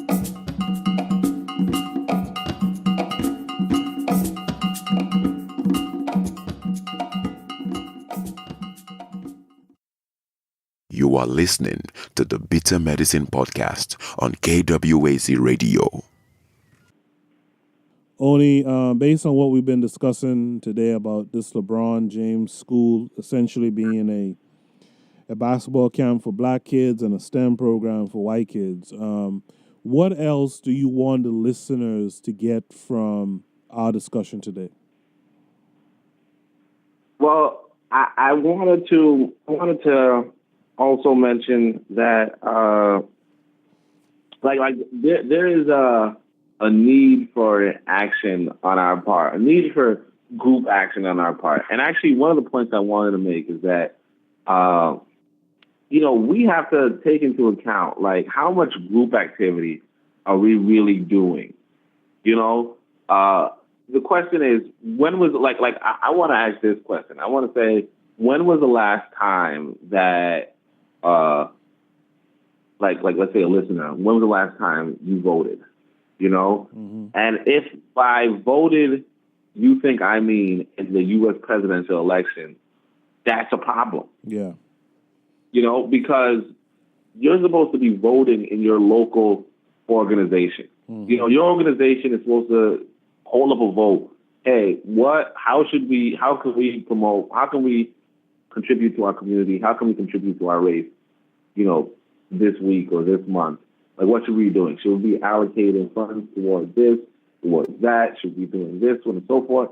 And you're supposed to, pitch in, whether it's by consensus, whether it's by majority, whether it's by, just leadership in general. You're supposed to be in that kind of thing. And the trouble with us as a people, one of the troubles is that we only tend to have some sort of larger opinion, some sort of meaningful, larger opinion, or not really meaningful, but that's when we, every 4 years when white man says that we can vote, Yeah.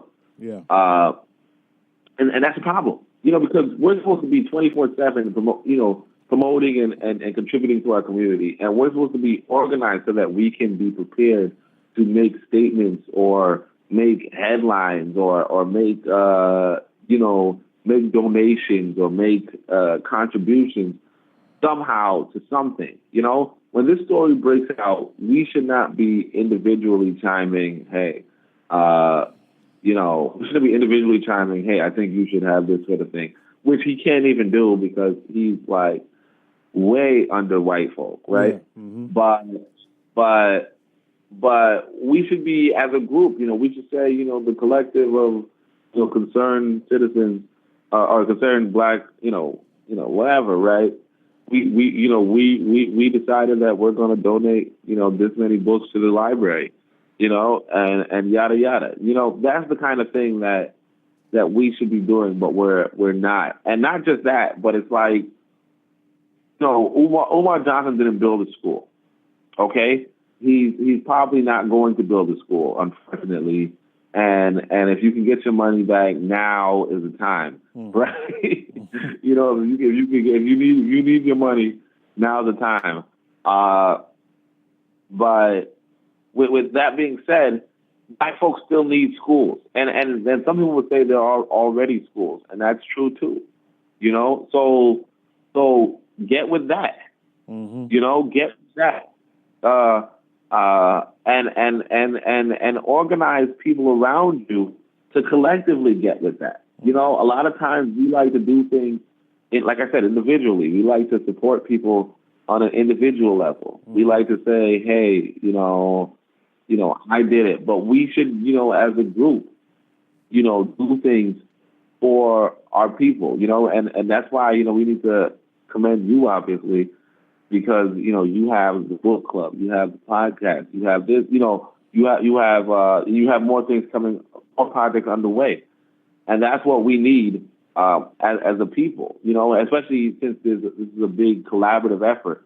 And you're working on, designing a curriculum as well. And that's really important and fundamental too, So, I say all this to say that, there's a lot that people listening need to, like what we need to say we need to look at ourselves and say, are we doing enough?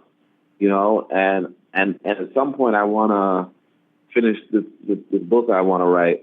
And one of the speeches I'm thinking about is that we got to replace the words. We got to replace the two words with four. And these two words are wake up with how can I help? Yeah. We got to start thinking, how can I help? Instead of just telling people to wake up. Because if you're just telling people to wake up, and you're not telling people how can I help, you're probably not one of the people awoken. You know what I'm saying? Yeah. You're probably not awake either. Yeah. Take a moment. Take a moment to talk about that book project that you have going on. Oh yeah. So this next one is going to be about speeches and speechcraft, and I think that's a really important conversation to have in the future. But the whole idea is that I'm going to look through great speeches of great Africans and maybe other things as well, and it's just going to help us get exposure to the great ideas of our past and be able to replicate it. In my next podcast, I'm hoping, or at least thinking, that I can show people what it looks like or what it sounds like to have a great speech written out for you. And so here's actually a sample. I was working on transcribing an Amos Wilson speech, and I fixed it up a little. I probably should fix it up a little more, but here's something that's going to be at the fingertips of Black youth. This is the essence of power. The essence of power is the ability to selectively reward and punish what you want.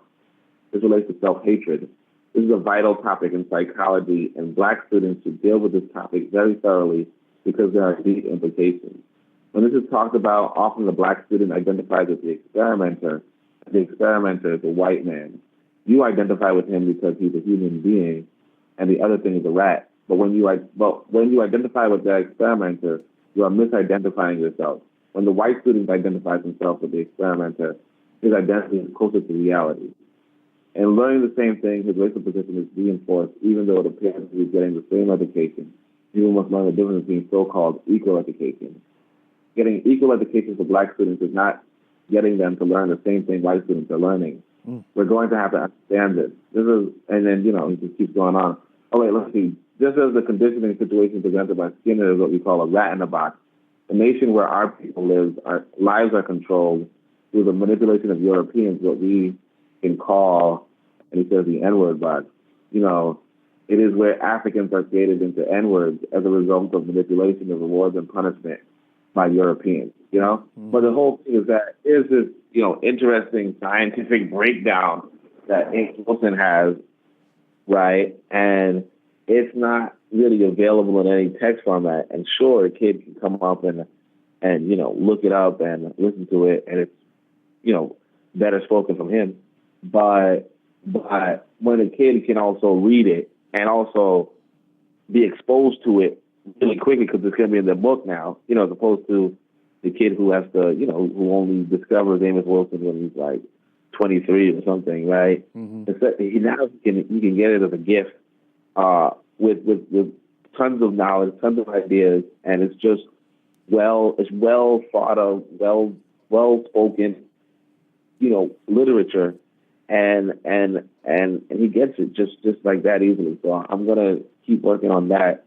It's really time consuming, and the thing that I want to say in the next podcast, of course, you know, people should hit me up with how can I help, because you know, transcribing, you know, even 10 minutes is you know, a really difficult thing to do. Yeah. But yeah, you know, that's the topic that I'm working on now, and then eventually I'll try to work on some other stuff. But I'm going to try to focus on this one so I can get it out and get it through. But so far it's going to be really good. For those who I don't know if everybody heard the topic from last time about the 1805 IT Constitution, but I'm going to try to include that in there too.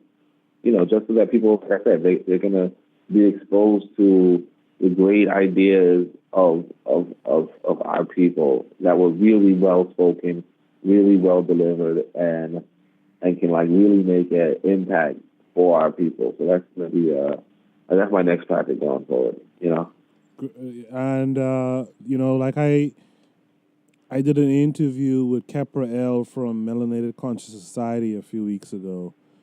And one of the things that we spoke about is exactly those forwards.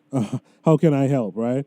So, you know, that's what we need to be about. That's what a LeBron James should have been about. How can I help the already established African-centered schools? Or that's what folks need to be saying to Umar Johnson, and he needs to be open to receiving it. How can I help?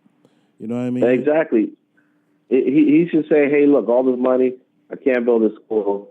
I'm going to give it to these. Oh, I mean, I guess he can't really say that per se, but like that he should run it by the people who donated. Yes. You know, people who donated should get a chance to either get the money back or to, you know, collectively give the money to a black school that's already going on. Yes. You know? Yes. Or expand the black school or something, but right now it's just, you know, sitting on other people's money. Well, not even sitting on it, just keeping other people's money is, you know, is like, you know, most people would think that's criminal. You know what I'm saying? Yeah, it's a scoundrel move. Yeah, most people would say that's a pretty criminal thing to do. Yeah. So how can I help? I mean, that's also my statement to you as well. How can I help in your endeavor going forward as well? And that's what we need to be about. For those of you listening, we all got to be asking that question, man. How can I help? And you can't always want to help, like I alluded to a few minutes ago, and there's a paycheck involved. Like, we got to be about community first, and we got to make sacrifices sometimes, you know? Of course, because, you know, other people, that's exactly what other people do. Yeah. That's exactly what other people do. They make sacrifices for their group. Yeah. They're not all, like, some of them, you know, are bundled up in like one apartment, like 13 people in one apartment. Yep. But they understand that they're doing this so that they get a business. You know, that business can finance another business, You know, they understand that, you know, there's a a long-term benefit towards a short-term. I think the concept is delayed gratification. Mm-hmm. They understand delayed gratification. They understand they're not going to get the paycheck that second, but they'll get the paycheck eventually. Mm-hmm. And it might not be a physical paycheck, but it more than likely will be.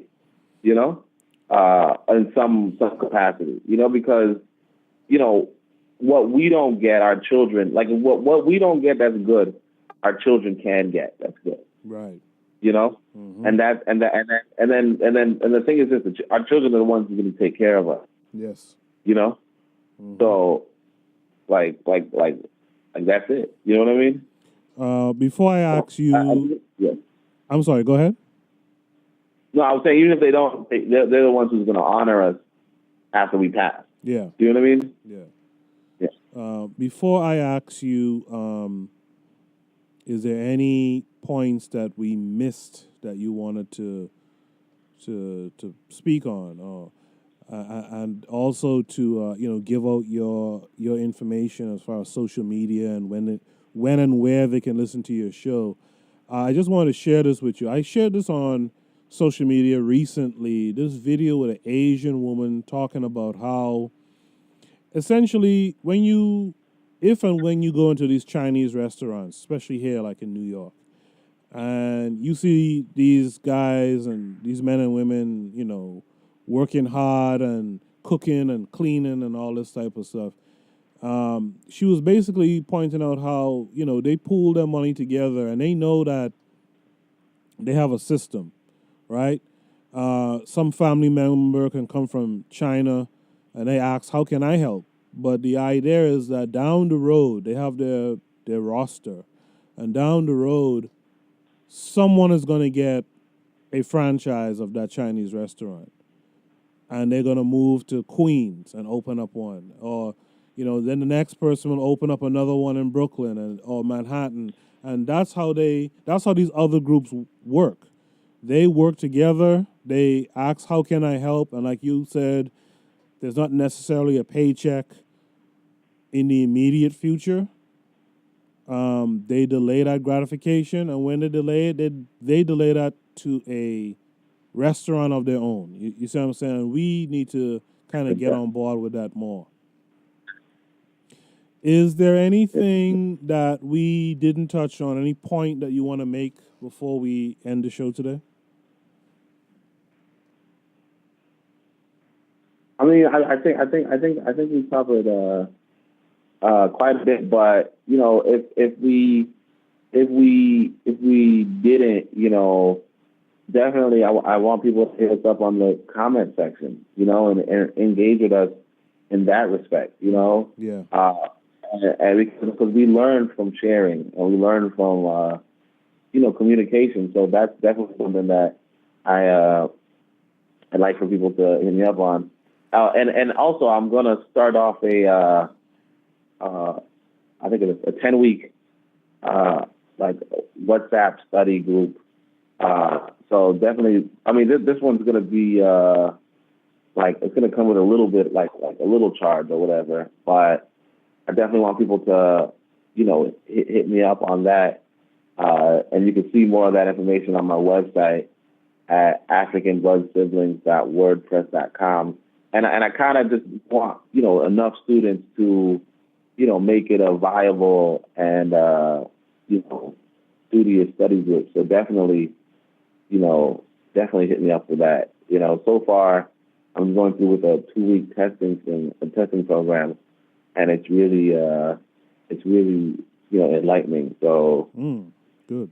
Definitely, yeah, because it's gonna also assist in, getting another book out. And that's really what I wanna, that's really another part of the quote unquote delayed gratification, if you will. Right. But outside of that, hit me up on social media at Onitaset, ONITASET. Get me on my website, and those are pretty much the two main things, two main contacts right there. Okay, and just to echo what Oni said, man, the comment section where we have these videos posted is so important. I mean, in recent weeks, I've been getting some good interaction. I think Oni has been a part of it as well, in terms of getting comments and being able to have discussions after the discussion. So definitely, just to echo Oni's point, definitely please come to our comment section and leave your comments. Let's have a discussion there.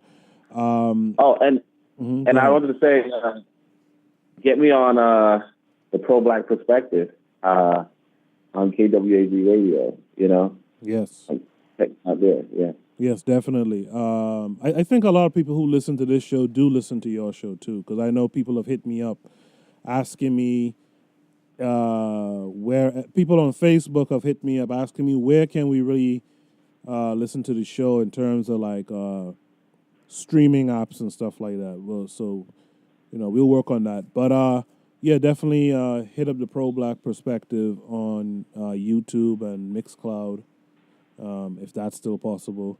As for me, Onitaset is a part of the think tank that we have, and we've kind of been focusing on getting membership before we even start really tackling curriculum. I know the Pro-Black Compendium has this nice 8-week course in it. That's something I like to discuss more in the think tank. But if you're listening to this and you have a skill, or you have qualifications, and you're African centered in your own lifestyle, definitely ask me, how can you help? How can you be a part of the think tank? And let's get to work and do stuff. You heard what Oni said in this broadcast. You heard what I've said, and we really got to start working as a group now. We have to have these things in hand so that when a LeBron comes with this BS school, we can pull out the alternative. All right. So Oni, I want to thank you for appearing on the show. Yeah, thank you, brother. And we will speak soon. We got to do this more often. I know we did it a few times in the past, but we should make it a regular thing. Oh, yeah, definitely. No doubt. Yeah. So, okay, guys, until next time, you've been listening to the Bitter Medicine Podcast and the Pro-Black Perspective Podcast. Until next time.